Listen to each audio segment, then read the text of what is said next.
Apa yang akan Anda lakukan jika keberuntungan besar datang tiba-tiba, namun di baliknya tersembunyi sebuah harga yang sangat mahal? Malam itu, Sarman hanya berniat memancing seperti biasa.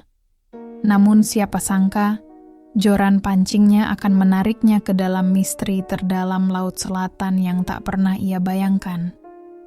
Siapkan hati dan pikiran Anda karena cerita ini akan membawa Anda ke dalam alur yang penuh dengan emosi, ketegangan, dan keajaiban.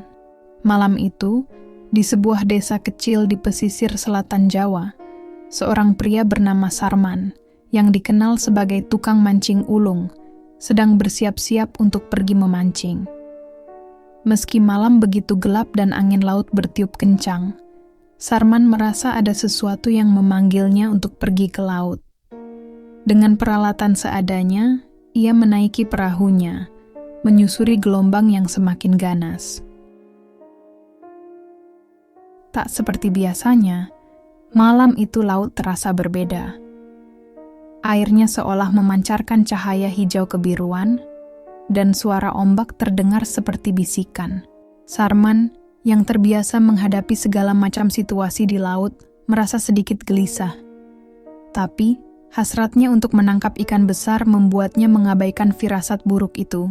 Setelah beberapa jam menunggu tanpa hasil, tiba-tiba joran Sarman terasa berat. Dia menariknya dengan seluruh tenaga, dan betapa terkejutnya ia saat melihat seekor ikan berwarna emas muncul dari dalam air. Tubuh ikan itu berkilauan seperti emas murni, dan matanya memancarkan cahaya yang tak biasa. Sarman, dengan penuh semangat, mengangkat ikan itu ke perahu. Namun, sesaat setelah ikan itu berada di perahunya, angin kencang mendadak berhenti. Laut menjadi tenang, dan dari kejauhan terdengar suara lembut seorang wanita memanggil, "Sarman, lepaskan ikan itu." Suara itu begitu merdu, namun menyimpan aura perintah yang tak bisa diabaikan. Sarman mendadak tertegun. Ia memandang sekeliling, mencoba mencari sumber suara. Tetapi, yang terlihat hanya gelombang laut yang perlahan mereda. Rasa merinding menjalari tubuhnya, namun rasa penasarannya lebih besar dari rasa takutnya. "Siapa itu? Siapa yang berbicara?" serunya, setengah menantang. Angin malam yang dingin membawa suara tawa lembut, samar tapi menggetarkan. Perlahan, dari kejauhan, cahaya hijau kebiruan mulai muncul. Sarman menatap ke arah cahaya itu, dan seiring cahaya semakin mendekat, jantungnya berdetak lebih cepat. Ia mulai menyadari bahwa malam ini tidak seperti malam-malam lainnya. Malam ini, ia telah memasuki dunia yang tak sepenuhnya dimengerti manusia biasa. Sarman menoleh ke arah suara itu. Di sana, berdiri seorang wanita cantik dengan gaun hijau panjang yang mengalir seperti ombak. Rambut hitamnya tergerai hingga ke pinggang, berkilau seolah memantulkan cahaya bulan. Wajahnya anggun dengan kulit seputih porselen, dan matanya yang hitam pekat menyiratkan kekuatan serta misteri yang tak terukur. Ketika Sarman memandangnya lebih dekat, ia merasa ada kehangatan sekaligus ancaman dari tatapan wanita itu. Di tangan wanita tersebut terdapat kipas kecil berwarna emas, yang sesekali ia gerakkan dengan elegan. "Aku tahu namamu, Sarman," ucap wanita itu. Suaranya lembut seperti alunan musik, tapi menggema dalam jiwa Sarman. "Kau berani memasuki wilayahku, membawa hasil laut yang bukan milikmu." Sarman ingin berbicara, namun lidahnya terasa keluh. Ia hanya bisa menatap, terpesona sekaligus gentar oleh kehadiran wanita yang kini berdiri di hadapannya. Ia tahu, tanpa perlu bertanya, bahwa wanita itu bukan manusia biasa. Inilah penguasa Laut Selatan yang sering ia dengar dalam dongeng dan cerita rakyat, Nyi Roro Kidul. Wanita itu berjalan mendekat, langkahnya ringan seolah-olah melayang di atas air. Sarman dapat mencium aroma wangi bunga melati bercampur harum laut yang menyertainya. Semakin dekat wanita itu, semakin berat tubuh Sarman untuk bergerak. Ketika wanita itu berdiri tepat di depan perahunya, ia berkata, "Lepaskan ikan itu, atau kau akan menyesal seumur hidupmu." "Ikan ini milikku," ujar Nyi Roro Kidul dengan suara tegas namun lembut. Sarman yang sudah lama mendengar cerita tentang penguasa laut itu merasa gentar, namun ia juga tak rela melepaskan ikan emas yang berharga itu. "Ampuni saya, Ratu, tapi ikan ini sudah menjadi rezeki saya malam ini," jawabnya dengan suara bergetar. Nyi Roro Kidul tersenyum samar. "Jika kau ingin ikan itu, kau harus bersedia menanggung akibatnya. Apakah kau siap?" tanya sang ratu. Sarman, dengan rasa penasaran yang lebih besar daripada ketakutannya, mengangguk tanpa berpikir panjang. Tapi saat ia mengangguk, angin dingin menyergap tubuhnya, membawa suara gemuruh, ombak yang tak wajar. Nyi Roro Kidul mendekatkan wajahnya hingga Sarman dapat merasakan aroma melati yang kini terasa menusuk. "Kau sudah membuat pilihan, Sarman. Pilihan ini tidak bisa kau ubah lagi," ujar sang ratu. Tatapannya berubah dingin. Tiba-tiba, laut di sekitarnya mulai bergejolak. Gelombang besar bermunculan, seakan mengamuk. Sarman berpegangan erat pada perahunya yang kecil, namun ia tahu tak ada yang dapat ia lakukan untuk melawan kekuatan sebesar itu. Cahaya hijau kebiruan yang mengelilingi Nyi Roro Kidul semakin terang, hingga akhirnya menyelimuti Sarman sepenuhnya. Dunia seolah berhenti, hanya ada kegelapan, dan suara Nyi Roro Kidul yang kembali bergema di telinganya. "Bersiaplah, Sarman, karena perjalananmu baru saja dimulai." Ketika Sarman sadar, ia menemukan dirinya terombang-ambing di tengah laut yang kini sunyi. Tidak ada suara, tidak ada ombak, hanya langit malam yang terasa semakin jauh. Tubuhnya terasa aneh, seperti ada energi baru yang mengalir dalam dirinya. Namun ia juga tahu bahwa sesuatu telah berubah. Ia telah melangkah ke dalam dunia yang tak pernah ia bayangkan sebelumnya. Malam itu, Sarman kembali ke rumah dengan hati berdebar. Ia tidak tahu apa yang dimaksud Nyi Roro Kidul. Namun, keesokan paginya, ia mulai merasakan sesuatu yang aneh. Tubuhnya terasa lebih bugar dari biasanya, dan setiap kali ia keluar rumah, orang-orang memandangnya dengan tatapan kagum. Dalam beberapa hari, keberuntungan mulai menghampiri Sarman. Ia berhasil menangkap ikan dalam jumlah besar dan menjualnya dengan harga yang sangat mahal. Namun, setiap malam ia selalu bermimpi tentang Nyi Roro Kidul. Dalam mimpinya, sang ratu selalu berkata, "Waktumu hampir tiba." Suatu malam, saat bulan purnama menerangi desa dengan sinar keperakan yang menyelimuti segala sudutnya, Sarman mendengar suara panggilan lagi. Kali ini, suara itu terdengar lebih jelas, seperti bisikan lembut yang menyelusup langsung ke telinganya. "Sarman, datanglah ke pantai." Panggilan itu terasa begitu kuat, memanggilnya dengan nada yang tak bisa diabaikan. Dengan langkah berat namun penuh rasa penasaran, Sarman keluar dari rumahnya. Sepanjang perjalanan menuju pantai, angin malam terasa lebih dingin dari biasanya, dan daun-daun pohon kelapa bergoyang seolah-olah berbisik satu sama lain, menambah suasana misterius. Ketika ia tiba di pantai, pemandangan di hadapannya membuatnya tercekat. Ombak yang biasanya tenang kini berkilauan dengan cahaya hijau kebiruan. Di tengah gelombang, siluet seorang wanita berdiri dengan anggun. Itu adalah Nyi Roro Kidul. Gaun hijaunya yang panjang berkibar lembut dihembus angin laut, seakan-akan menyatu dengan air di sekelilingnya. Matanya bersinar tajam, memandang langsung ke arah Sarman, membuatnya merasa kecil di hadapan kekuatan besar yang tak terlihat. Sarman berhenti sejenak, merasa ragu untuk melangkah lebih dekat.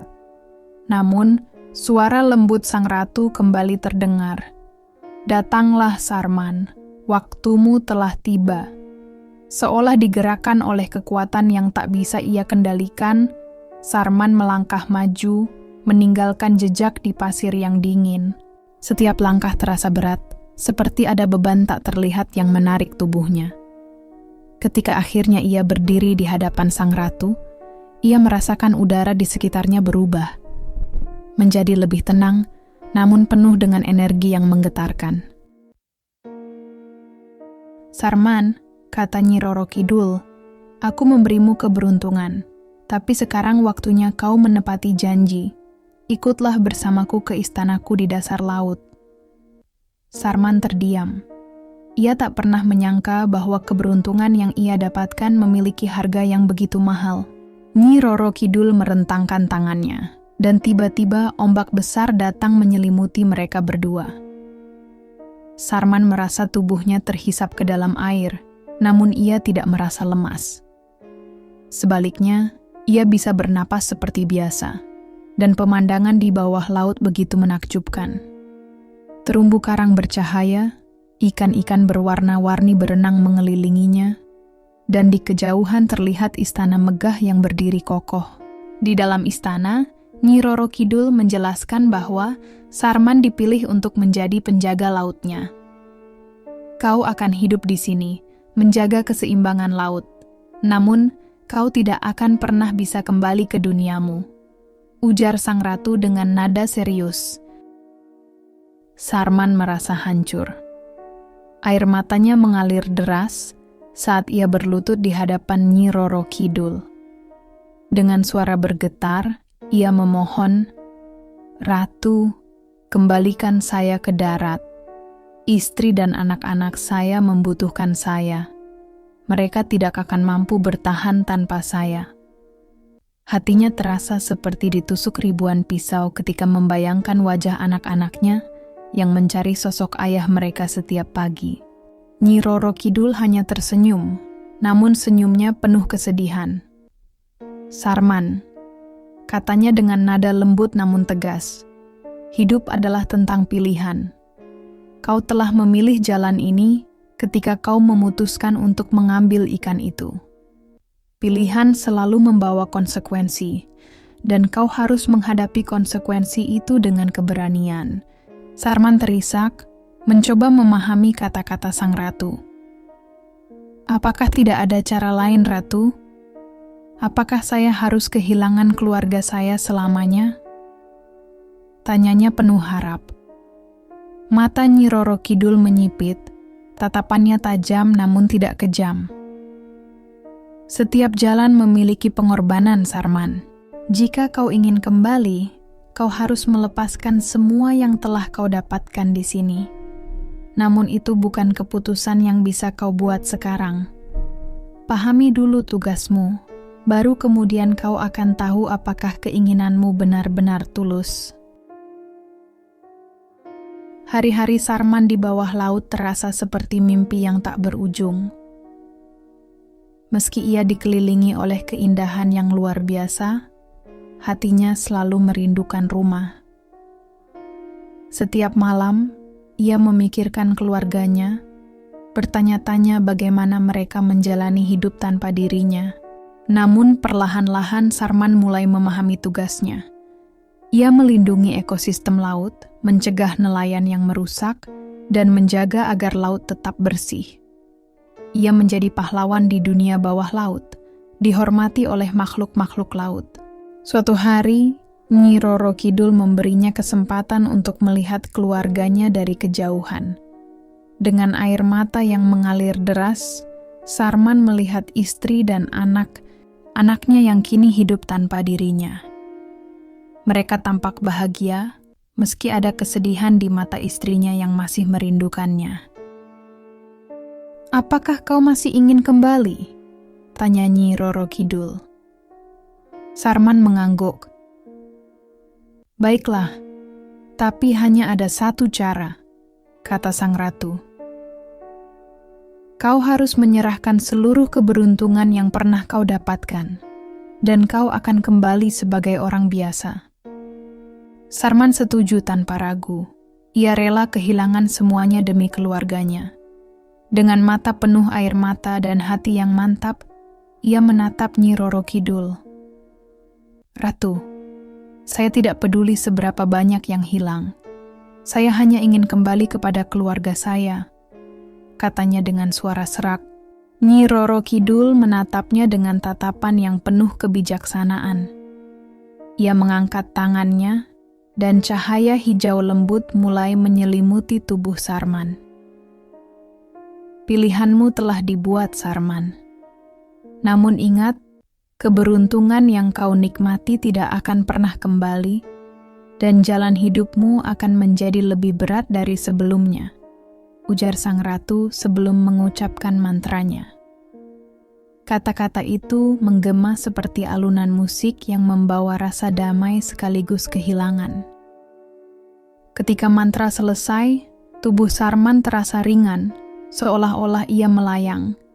Seketika, ia merasa dirinya ditarik ke atas, melewati air yang berkilauan seperti kaca, hingga akhirnya ia terhempas lembut di atas pasir pantai. Tubuhnya lemas, dingin, dan kesadarannya samar. Ketika ia membuka matanya, sinar mentari pagi menyambutnya. Ia terkejut melihat dirinya kembali di pantai desa, namun hatinya merasakan kehampaan yang tak bisa ia jelaskan.